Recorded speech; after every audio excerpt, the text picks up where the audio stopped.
This is the Ryan Morik Show. Yes, the first show of many, hopefully. This is the Ryan Morik Podcast. Thanks for tuning in and welcome to the show. There's a lot of stuff going on. The Yanks are hot. Andrew Wiggins is a Timberwolf. And the New York Jets have started preseason. But first, let me begin by introducing myself. My name is Ryan Morik. I am a sophomore at Ramapo College of New Jersey. And this is the podcast. My radio show at Ramapo is coming in September, but I figured I'd get a little bit of a head start and start with the podcast. We're starting with the Yankees today, who are on a red-hot streak. They have beaten the Detroit Tigers in 3 of their last 4 games. This team looks like the Yankees that we've been waiting for. Even though that 80% of their starting pitching from opening day is hurt, they're still in it. Right now they hold a playoff spot. So I don't want to hear anyone saying they're sneaking into the postseason. Currently, they're tied with the second wild card. They are only 5 games out of the American League East. They're in good hands right now. They're back 5 games with 7 games left to play against the Orioles. That's not a bad spot to be in. The Yankees are actually a half game behind Kansas City for the wild card. LA Angels are probably going to get the first wild card. And the second is up to the Royals, the Yanks, Seattle, Toronto, maybe Cleveland, maybe Tampa Bay. But the race is definitely between the Royals, Yanks, Mariners, and Blue Jays. And it might be the Yankee fan in me, but honestly, I think the Yankees can get it done. With Beltran hitting and McCann hitting, and this pitching, which is unbelievable. Brett Gardner has been unbelievable. Derek Jeter's been hitting also. This looks like the Yankees that we expected on opening day. They can definitely make moves. They just beat Detroit 3 times in a 4-game set. With a team that has been struggling to hit all year, their run differential is minus 23 right now. They beat 2 Cy Young winners. And the only time they lost was a game that went to the 12th, 13th inning? Went to extra innings, and Matt Daly let up a home run based on 1 mistake. That's it. I don't think this is a series of luck. This is the Yankee team that we've been waiting for. When they signed Jacoby Ellsbury, when they signed Carlos, when they signed McCann, we knew that they can do this.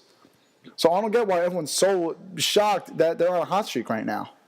But the question is, I have no doubt in my mind that the Yankees are going to do well. I have no question in my mind that they're going to continue to do well until late September. But what about Baltimore? They are ridiculous. They're just as high as the Yankees. The Yanks have won 6 of their last 10. Baltimore's won 7 of their last 10. Their offense is incredible. I don't know how long they can keep that up, but they're impressive. Baltimore is a very good team. I don't think Toronto's going to hold. Tampa, Boston, they gave up. But I don't want to hear the Yankees are sneaking into the playoffs. They're not sneaking into the playoffs. They're right in it. They're right in it with everyone else. It's unbelievable. Why are people saying they're sneaking in? They're a half game behind the wild card. 5 games behind the East. Yes, that looks like a big lead for Baltimore, but it's not. If the Yankees beat Baltimore, all these 6 games left, 7 games rather, let's do the math. Now, any Yankee fan right now, if they're afraid of Baltimore, they are praying that some people are on that Biogenesis list. 85 names are supposed to be released. Who knows when? I hope soon. As much as I don't want to know, you have to know. Baseball fans have to know who was on this list. TJ Quinn said on the Michael Kay show the other day, these are not borderline players. These are big-time players. But does that mean big-time Miguel Cabrera, Mike Trout, McCutchen, Batista? Or does it mean guys like Brett Gardner, Brett Lowry, Josh Donaldson. I'm sure that every Yankee fan is hoping that David Ortiz is on this list. Not just because that they're a threat. They're obviously not a threat. They got rid of everyone. They got rid of their whole team. But A-Rod has been denying. He gets suspended for 211 games. Then it was reduced to a season. But David Ortiz was on a list back in 2003. And I was at the game 2 days after Ortiz got busted with it back in 2009. The game where A-Rod, no, how ironic, hit the walk-off against the Sox at the bottom of the 15th when it was a shutout, which was actually 5 years ago yesterday and today, because that game went into the wee hours of the morning. But how come A-Rod denies? And believe me, I think he's guilty. Obviously, I think any baseball fan thinks he's guilty. Everyone in baseball thinks he's guilty. But David Ortiz says, oh, they screwed up, and he's off the hook. People are saying that he's going to go into the Hall of Fame, but you got guys like Bonds and Clemens and all these guys, studs, who don't get into the Hall of Fame ever, most likely. But David Ortiz, nope, he's denying it. He didn't do anything. Oh, okay, yep, he's free. No, you were on a list. But I'm sure that Yankee fans really want that to happen. Because it's unacceptable for one person to say that he's not guilty and everyone believe him. And then A-Rod, we all don't like A-Rod, I get it. But how come when he denies, no one believes him? Now, nothing against David Ortiz. He's a great player. He's probably the greatest DH I've ever seen. But something's not right. And some of these teams are going to get busted. 85 players. So do the math. 30 teams, 25 guys. That's what? 750 players? I did the math. That's about 11% of players busted, given that they're all in the majors right now. 11% is a lot of players. Now, average that out. That's just under 3 players a team. And if some of these guys are not borderline players, then some teams are in trouble. Let's say, I'm taking a shot out of the dark, not accusing anyone. Let's say Miguel Cabrera is guilty. Let's say his name was on Tony Bosch's list. Detroit's only 2.5 games ahead of Kansas City. They have not been hitting well. Detroit, if Miguel Cabrera goes down, Kansas City is going to win that division. Miguel Cabrera means a lot to that team. And yes, they have an awesome rotation. Awesome. Probably the best in the league. Either them or Oakland. But one of these teams is going to get busted. This list, if it comes out before the end of the season, will shake up pennant races. Another example, let's say Bryce Harper, Jason Worth, whatever, one of those two guys. Again, not accusing. If a guy from Washington goes down, Atlanta's probably going to win the division, despite being 4.5 games out. Let's say Ryan Braun's on the list again. St. Louis and Pittsburgh are only 1.5 games out. The Reds are even 4 games out. That division's pretty tight. So these teams are going to get busted. And it's going to be a wild pennant race. It's going to be crazy. But now here's what I don't get. We care so much about this list for baseball. But how come no one cares when it happens to football? A Giants guard, Eric Herman, just got busted for 4 games. That's 25% of their games. I can guarantee you no one cares. No one cares. But baseball, they all care. I can't answer that. I can't answer that.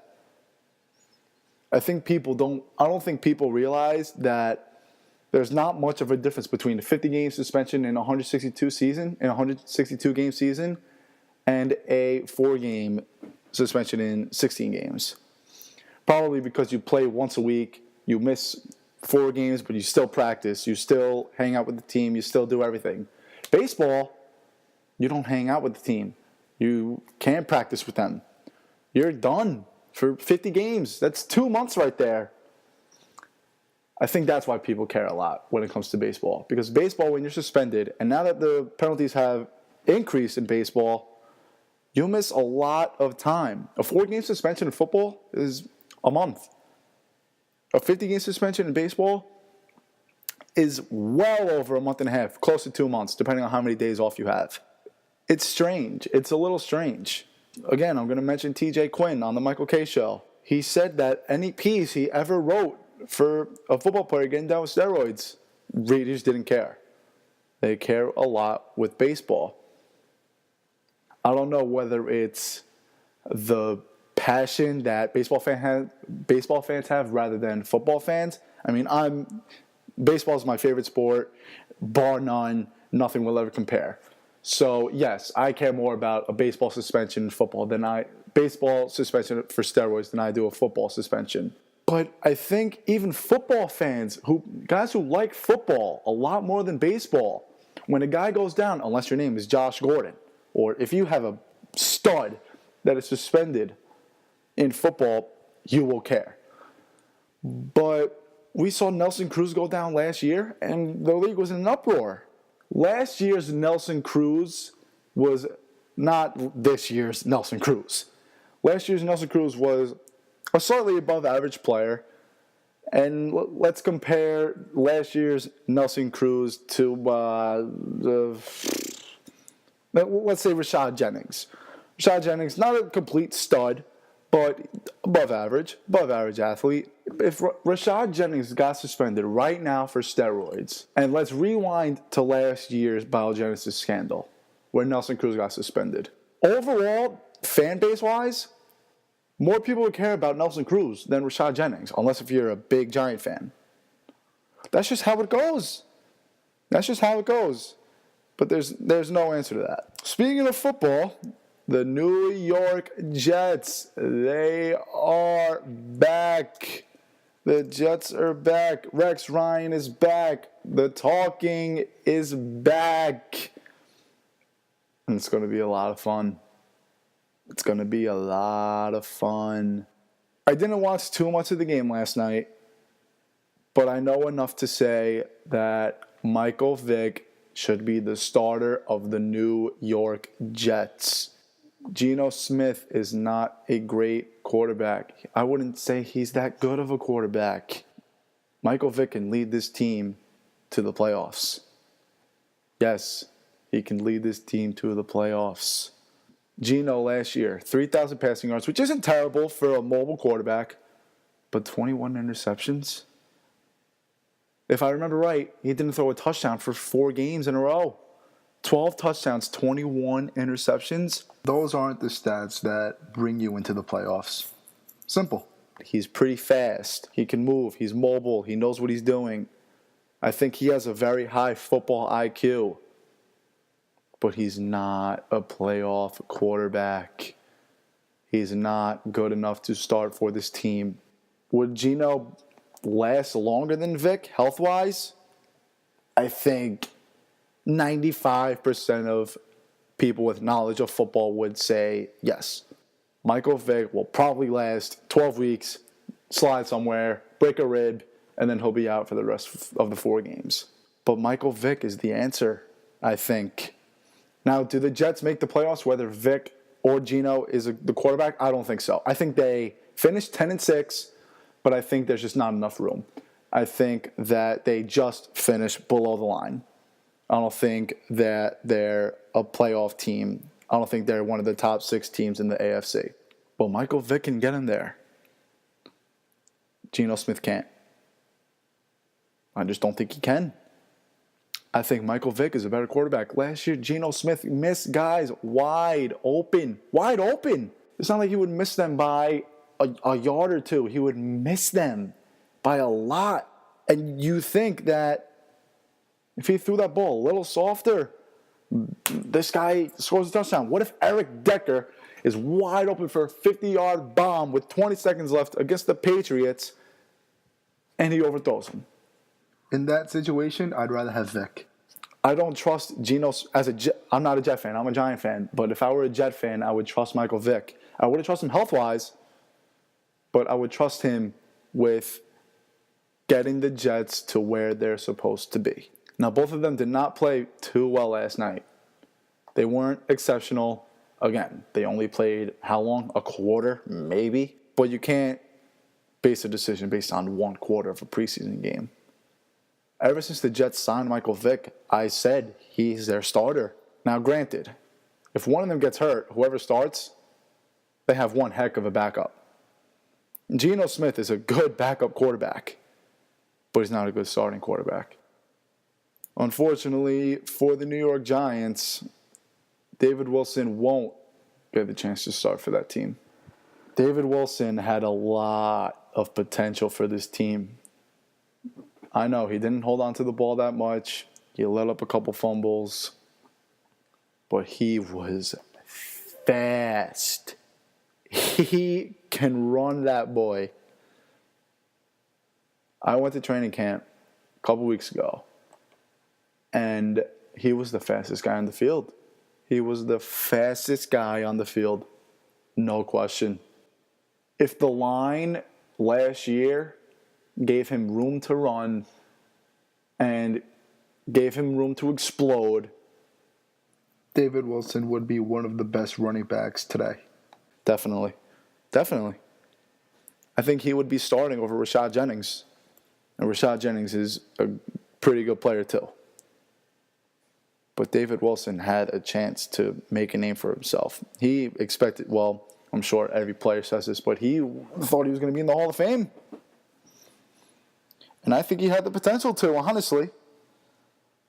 If he held on to the football, definitely. It's sad. He had to announce his retirement at 23 years old. I'm 18, turning 19 in a month.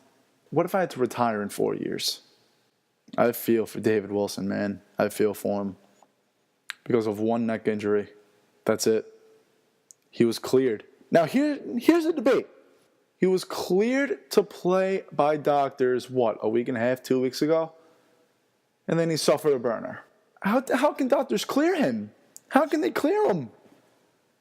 That doesn't make sense to me. If he was going to get hurt a week later, don't you think the doctors would know that? I just think that's so odd how he was cleared to play and the same injury happened a week later. And it's not like he got tackled to the ground, wrestled to the ground. It wasn't like it was a helmet-to-helmet hit in practice. It was a burner. He felt numb. And one injury ruins his career. And if you saw his press conference the other day, he was distraught, obviously. But I've never seen, in a really long time, I haven't seen such a humble speech. He was so humble. He said there were tears of joy. Before he even he was thanking Coughlin, thanking the Giants. When you get a chance, watch his press conference the other day at Giants practice. It was moving. It looked like an SB Courage speech. That's what it looked like to me. That's what it sounded like. David Wilson is a humble human being. And I wish him the best of luck. So the NBA, Andrew Wiggins is now a Timberwolf. He can't be happy. He cannot be happy. He was just about to team up with LeBron James. The guy's 19. If I were 19 and I had the chance to play with LeBron James, I wouldn't sleep at night from excitement. I would be so excited. This is a guy who is being compared to Tracy McGrady. And I think his ceiling is a lot higher than that. Remember, at first, they didn't want to trade Wiggins. Remember, the Cavs signed him for one reason. Because they weren't sure if they should get rid of him. They knew they were not getting Kevin Love unless they traded Wiggins. He's going to be something. But that's why the Cavs signed him. The Cavs signed him not because they wanted him to play for them. They signed him to that contract because they couldn't decide. And once he signed that contract, that meant that he couldn't sign with another team for 30 days. And notice how the Timberwolves said that a trade won't go down until August 23rd or 24th. As soon as I saw that, I knew Andrew Wiggins was being traded. You had to have known. Because if they had a trade, why would they wait 2-3 weeks to make it final? They've had this trade done since probably the day the Timberwolves said, we're waiting until August 23rd, 24th. And I think once he said that, everyone knew. So let's take a look at the Cavs right now. Kyrie Irving, Dion Waiters, Anderson Varejao, LeBron James, Kevin Love, and possibly Ray Allen and Mike Miller. LeBron is in his glory. He is in his glory. He's back at home with 3 of his favorite teammates. He's back at Cleveland with a chance to win a ring that Cleveland has been waiting for decades. LeBron cannot wait to step on that basketball court. I don't see them losing the East unless if Chicago has an amazing season, because we've seen Derrick Rose. He looks healthy. He looks pretty good. The only team that can get in the Cavs' way is the Bulls. I don't think they will, but I think they could be close. But they're too good. The Cavs are too good. I don't think the Cavs will win this year. If they do win, I won't be surprised because they're tremendous. I think the Spurs or Thunder win this year, and then after that, the Cavs are a straight powerhouse. I think they're going to be the next dynasty. I think they're going to be like the Bulls. They're not going to be as good. I don't think they're going to win 72 games in a season, but they have a chance to win 3-4 in a row. LeBron took the Miami Heat to 4 finals in a row, and he can go to a 5th and a 6th and a 7. The Cavs are going to be gross. They're going to be sick. No one in the East is going to stop Cleveland. And after this year, no one in the league will stop Cleveland. Give them a year to build their chemistry, and they're going to be a dynasty. They're going to be good. Well, that about does it. I am Ryan Morik. This has been the Ryan Morik Podcast. It's not goodbye. But see you later. Have a good weekend, everybody.